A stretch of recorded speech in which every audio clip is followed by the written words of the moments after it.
Good morning, children. I am Anmol Messi, PGT Physics, Mount Litra Z School, Jhansi.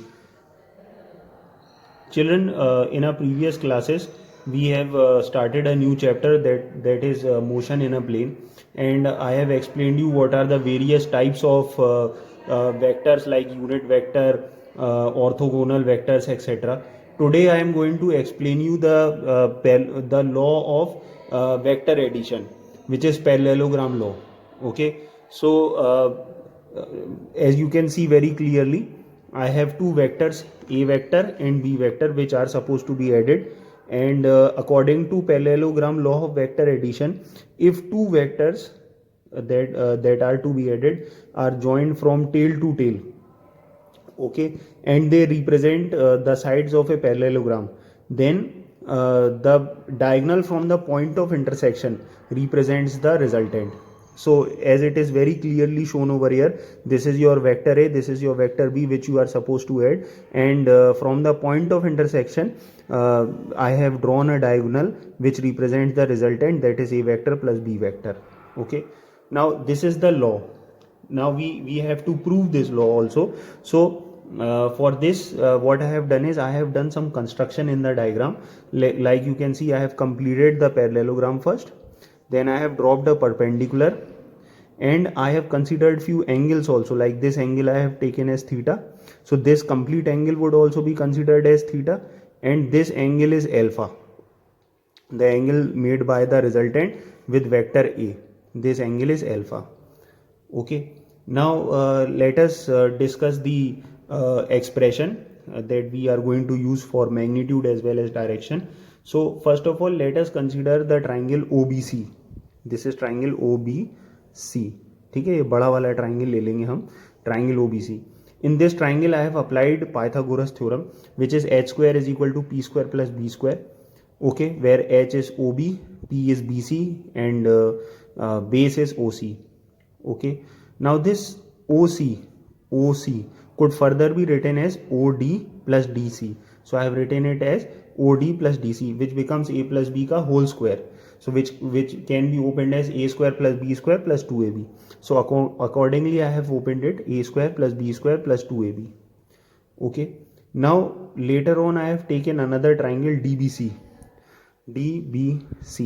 In this triangle I have applied the expression of sine theta, where sine theta is equal to perpendicular upon hypotenuse, so it becomes BC by BD. From theta, perpendicular is BC and hypotenuse is BD. Okay, if I take BC as subject, then it would become BC is equal to BD sine theta, which is my equation number 2. Like this equation was equation number 1.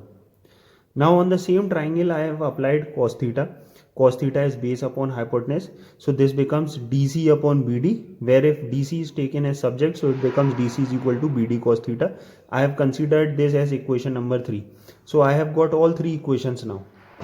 Further, I have even applied the Pythagoras theorem over there, which is s square is equal to p square plus b square. So we get BD square is equal to BC square plus DC square. Now I have taken equation number 1. I have copied it over here.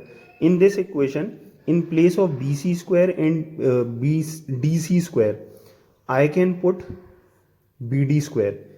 This I have taken from this equation. Instead of BC square plus DC square, I have taken BD square.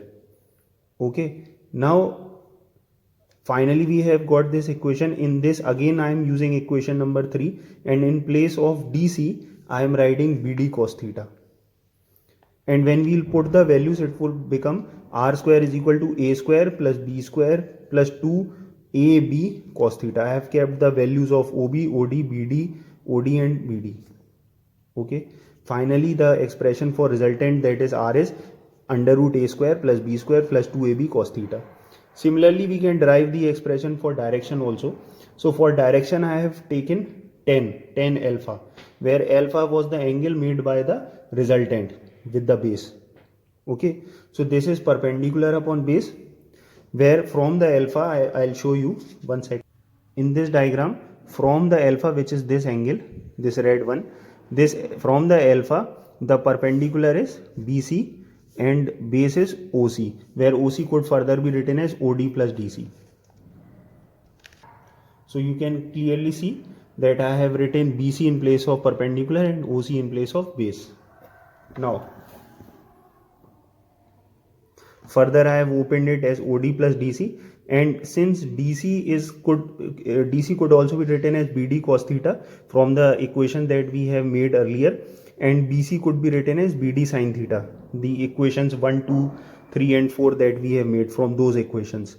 Okay, so accordingly we have put the values, and now in place of BD I'm keeping B, OD I can keep A, and in place of BD I can write B. So finally alpha is tan inverse B sin theta upon A plus B cos theta.